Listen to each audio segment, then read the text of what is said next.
Assalamualaikum warahmatullahi wabarakatuh. Eh, Salam sejahtera bagi kita semua. Pada kesempatan kali ini, saya Narasa Gamarawi yang Bias dengan kode asisten NWB akan menjelaskan mengenai induksi magnetik.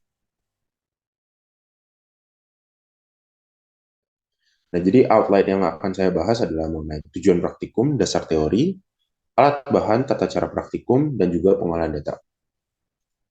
Nah, pertama-tama tujuan praktikum, yaitu memahami arus induksi akibat perubahan kuat dan arah medan magnet di sekitar kumparan, dan memahami konsep generator listrik sederhana. Nah, pertama-tama dijelaskan bahwa suatu medan magnet yang konstan tidak dapat menghasilkan arus listrik.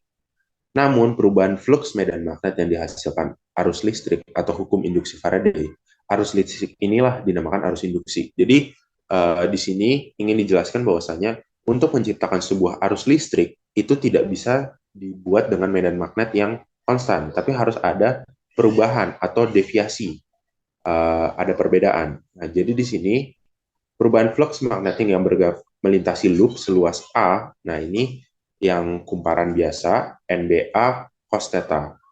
Terus jika flux yang melalui kumparan dengan N lilitan berubah sebesar delta theta B dalam waktu delta T, maka besarnya gagal induksi adalah ini.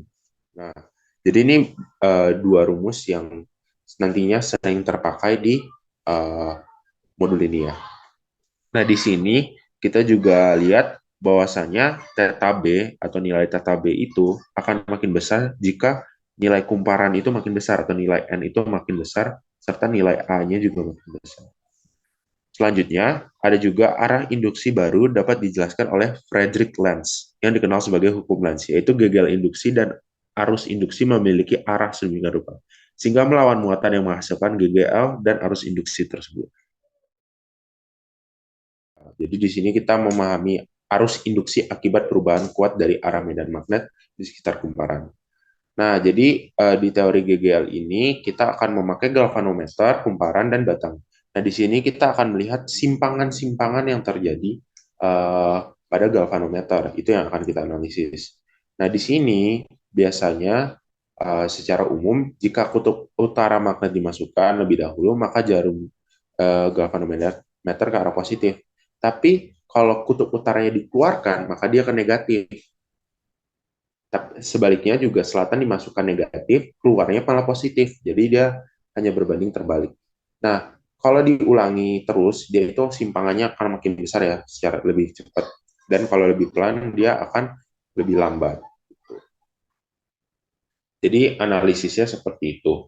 Nah, terus sini juga ada pertanyaan juga. Jelaskan mengenai hukum dasar yang melandasi percobaan ketiga secara lengkap. Nah, hukum dasarnya itu hukum Faraday. Jadi di hukum Faraday itu kita tahu bahwa suatu medan magnet yang konstan tidak dapat menghasilkan arus listrik. Tadi kan udah dijelasin juga ya. Jadi harus ada perbedaan flux. Arus listrik ini dinamakan arus induksi, perubahan flux magnetik, yang bergerak melintasi loop seluas. Nah, jadi tadi itu batangnya kan dimasuk keluarin. Nah, itu ada perbedaan flux, maka terbentuklah suatu simpangan. Lalu juga ada hukum Lenz, di mana jika arus induksi berlawanan dengan arus sumber, maka arus yang dihasilkan bernilai positif. Jadi dia kan berlawanan terus tuh, utara, selatan, selatan, utara. Jadi dia uh, arusnya positif. Nah, bagaimana keadaannya lampu nyala saat generator. Nah, jadi ini percobaan kedua ini di mana ada generator, kita bandingkan arus AC dan DC. Nah, di sini kalau kita lihat nanti perbedaannya tuh seperti yang TOT kemarin, arus DC itu pastinya lampu salah satu aja yang nyala, ya lampunya salah satu aja yang nyala.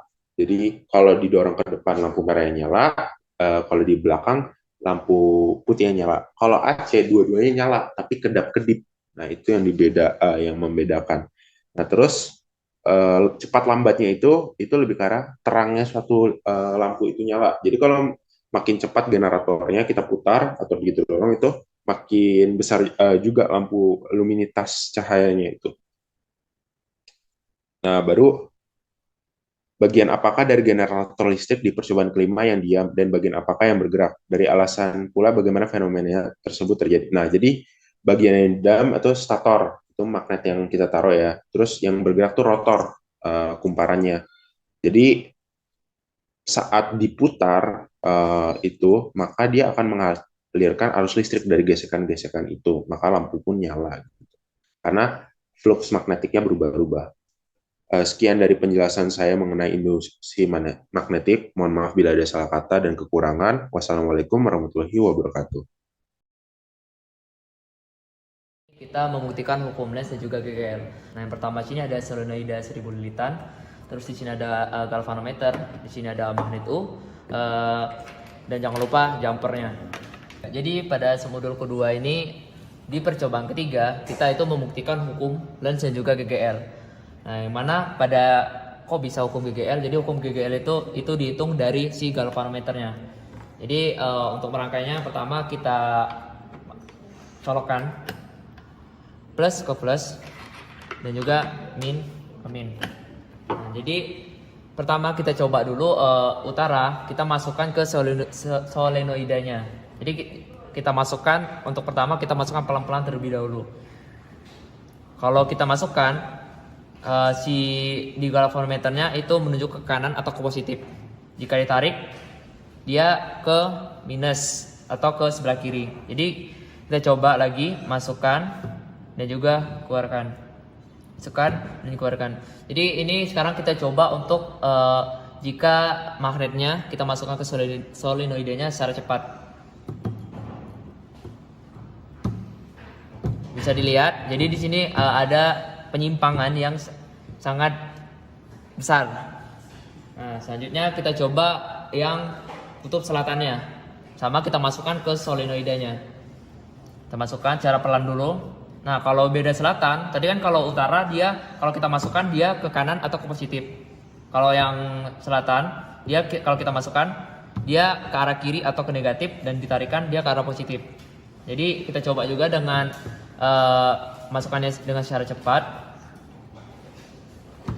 Nah, kita lihat di sini terlihat kayak penyimpangannya itu semakin kelihatan. Oke, saatnya kita coba kita gesekkan di atasnya solenoida. Kita gesekkan. Nah, di sini ada sedikit dayanya.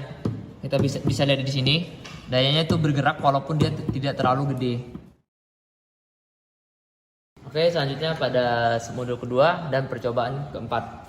Jadi di sini ada generator. Pertama kita masukkan karet generatornya dulu ke dalam lingkaran ini.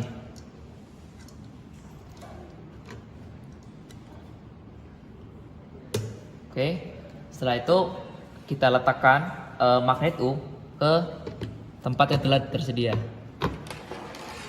Setelah itu pertama kita coba ke arus DC-nya dulu. Untuk ini bebas kita mau letak gimana, tapi jangan lupa kalau merah ke merah dan hitam ke hitam. Jadi kita putar pemutarnya. Nah, bisa dilihat kalau kita putar dia ke arah yang sama, dia hanya satu warna yang hidup, warna merah saja. Kalau kita balik, kalau kita balik warna putih saja. Jadi ini karena arus DC dia cuman seperti pengertiannya hanya searah. Jadi dia hanya menghidupkan lampu hanya satu warna aja, satu lampu aja. Oke, selanjutnya kita coba di AC.